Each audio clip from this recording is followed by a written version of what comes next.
Hi, this is Klaus Telemark, New Hampshire 4-H Science Guy. I'm here to announce the 4-H Steampunk Invention Challenge. What's a steampunk invention, you might ask? Well, a steampunk invention is a chain reaction machine where one event triggers another event, which triggers another event, and so on and so on.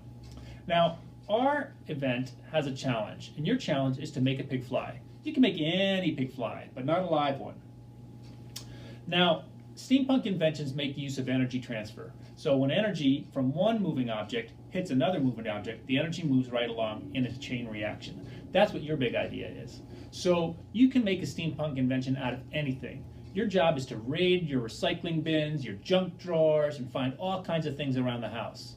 My little steampunk invention right here is made out of a car and a ramp, some paper cups, some boards, a lever, and a pig. The Steampunk Invention Challenge is going to be showcased at the 4-H Makers Expo on April 13th in Meredith, New Hampshire, where if you bring your steampunk invention, you'll meet an invention master. They'll go over your invention with you and give you points. The points will earn you tickets to be eligible for raffle prizes.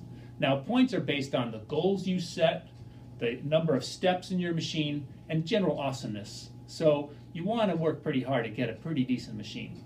To learn more about how to make a steampunk invention, go to the video and the website at the end of this video. We'll see you there.